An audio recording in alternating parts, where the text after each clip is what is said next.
In case you're thinking about going and putting yourself out there and performing for audiences, I would like to just share some food for thought. I've been performing since I was a young child, and I loved putting on shows. It was totally a part of my nature. When I would have friends over, I would get everybody to dress up and do dance performances. But my whole life, I was never like a top tier anything dancer, singer, artist. I've gotten a few little, first places in my life, but I've never been like super. I don't know if confident has something to do with it, but when I started doing solo gigs in my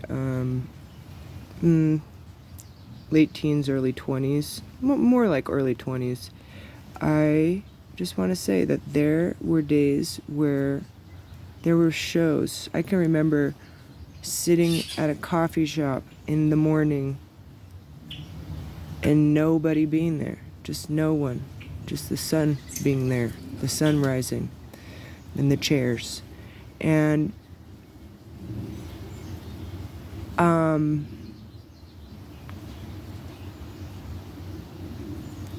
I guess I want to say thank you to the few that really did show up along the way, that graced me with their presence, because it really is not just for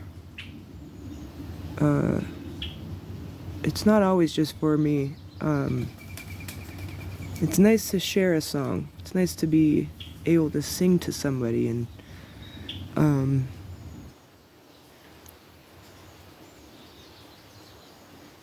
and in terms of getting paid,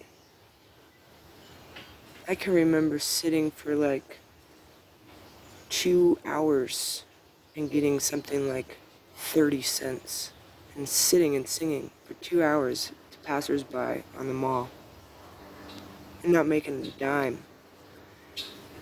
Well, 30 cents, but it took me a long time to not give money a certain type of value. You know, not everybody has money to give, first of all. And it begs the question, am I doing this for money or am I doing this for something else?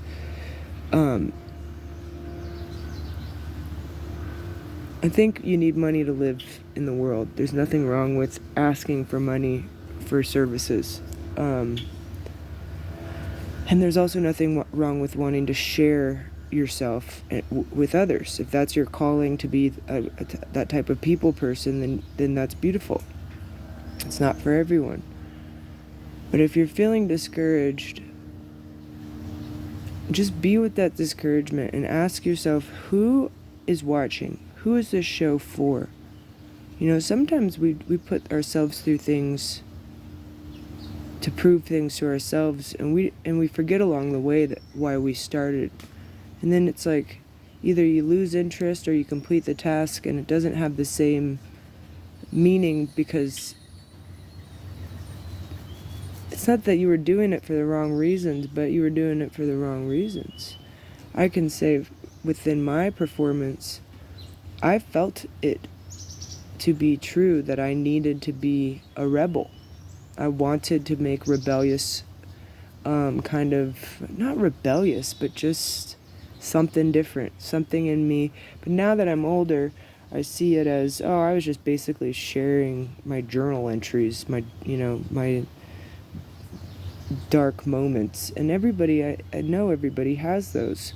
And sometimes there's a quote that says, music is, art is to make the comfortable uncomfortable and the uncomfortable comfortable.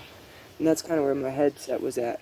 But I had to learn that there's a way I can put myself out there without putting myself out there. There's a way that I can perform and share myself in a way that actually doesn't have anything to even do with me. It just has to do with, you know, everything and everyone and God. And I don't mind being a backup. I've been in choirs, right? And so choirs teach you to harmonize. The solo, it's not always about the soloist. It's the whole choir has to practice together, harmonizing. And then when the solo happens, everybody has to back that person up for a minute. And you can apply that to life in general. Like sometimes being the complex,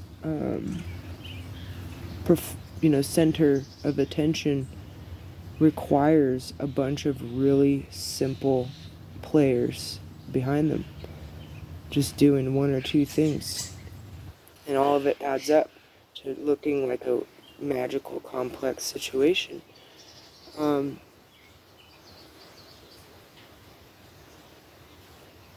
And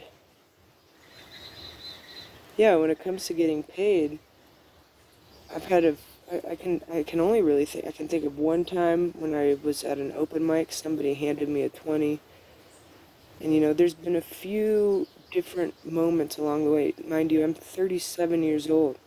I'll be 37 in a few months. And I've never been paid for my efforts. It's all been very self-made, and I've been very willing to work for nothing, to put myself out there. And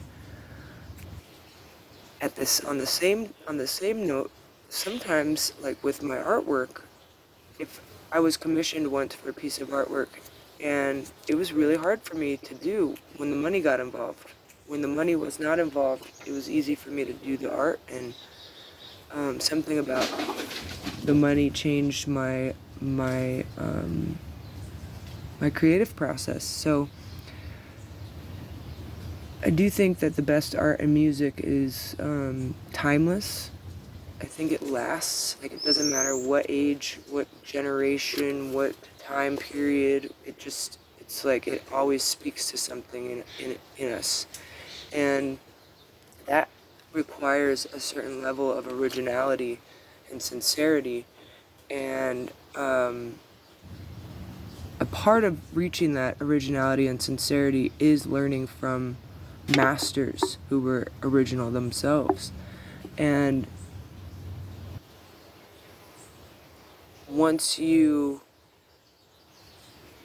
find your own voice or your own, style, really keep working at it. Like, it's definitely, that's what lasts, is the unique styles. And I've noticed within these creator contexts that, they're wanting you to speak to an audience, and they're wanting you to find a niche audience, which exists, but that's a different ball game. Finding what other people like so that you can get their attention is a lot different than finding what you like so you can keep your own attention. And if somebody happens to like that along the way, it's kind of neither here nor there. And I know that's hard to hear when it comes to like making money and doing business, but it's like, when it comes to original creative processes, it is not of any consequence what others think about it. And it's like icing on the cake if it has a positive effect or inspires people, but really those creative processes kind of like need to be expressed in their own right, regardless of who sees it. Nothing more powerful than an idea whose time has come. I think that is from a Saul Williams song. And so don't be discouraged. And I think too, we live in this era, I don't know, comparatively speaking, it feels like if we were from a different era where cameras didn't exist, shows and performances would be a lot different, because it would have to be an event. You would have to gather everybody to put on the show for the event for everybody to see. Whereas these days, there's always a camera on, there's always somebody watching, there's always somebody looking, and so it's a different kind of awareness and performance. It's like everybody doesn't need to be always putting on a show, and yet the cameras are always on, and so we're always feeling like we have to put on a show, and it's just not true. Like, I mean, there's nothing wrong if you find it interesting watching grass grow. Like, good for you. But, like, you don't need to, like, that's not, you know, I don't know. It's not really putting on a show, is it? You know, it's just growing. It's just doing what it's doing. It's not trying to prove anything, or, you know, it's just being itself. And I think that when we when we realize that we're just being ourselves, you know, it doesn't really matter. It's not about a show. It's just existing and being.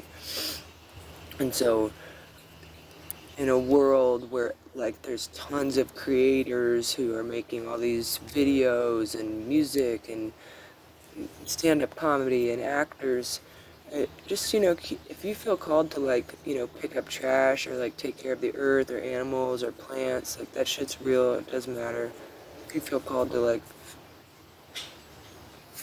you know, take care of the vulnerable or the needy, you know, that helping one person is just as meaningful as helping millions, and helping one animal is just as meaningful as helping anyone. So I don't know.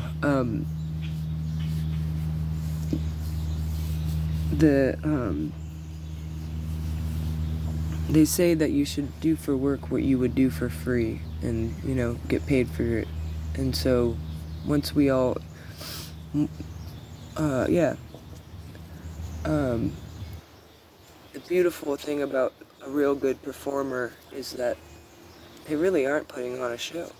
We're just getting a glimpse of their mind and of their character for an hour, and there's nothing really fake about it. They're masters at their craft, and that's why people pay to see them, because they have something that people want to hear or see, and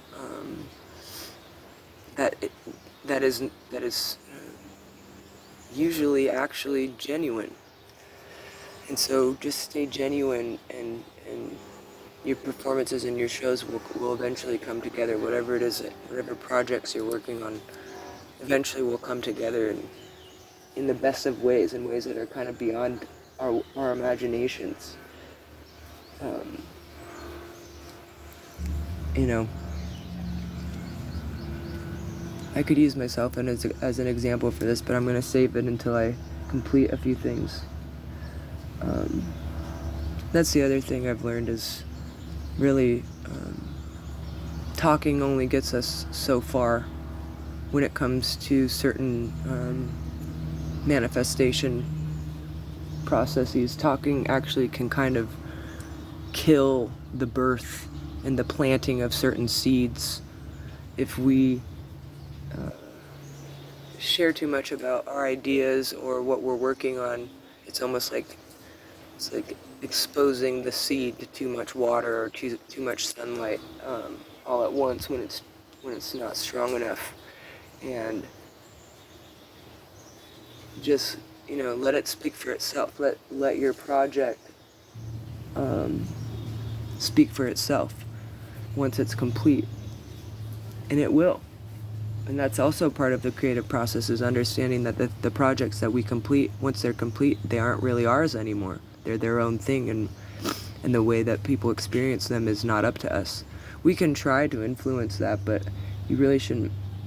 It's not about trying to make, I don't know, that's touchy. Like, sometimes art is about trying to get people to see a certain perspective, so, or hear a certain, or music is about trying to hear a certain thing, but they're signing up for it. It's not like you're not necessarily trying to manipulate somebody to do anything. Alright, well, I hope that I really genuinely hope that this has been helpful for somebody.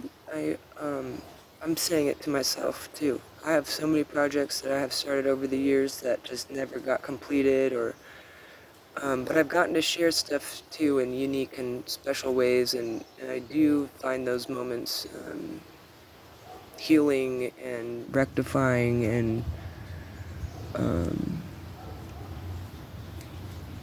inspiring. I've had people share things with me, and and I just think that we live in a world where everybody's really on camera a lot and being really creative and sharing their creative processes. Oh my gosh, there's a squirrel with a crazy tail over here. Every once in a while I'll get these squirrels around me who have these crazy tails. Once I had one named Nutmeg Wheat Germ. This one has like 3 ends on it. Oh yeah, wild. Maybe it got in a fight. Somebody bit its tail or something. But yeah, we just live in this world where everybody's filming themselves an awful lot, and sometimes those creative processes actually get killed when we always have our eye on them and film ourselves. It's definitely cool to get to see like the painting, or like, you know, when they film it really fast and you see somebody's kind of creative process, or with cooking, or, you know, it's definitely can be very educational and give us really good tips about how to do certain things. So I appreciate those people that do share those how-tos. And with that said, you know, it takes courage to be creative. So if you feel called to try something in your own unique way, you definitely, you got my vote. You should. As long as it's not hurting anybody, and that's yourself included, like, God bless it, you know?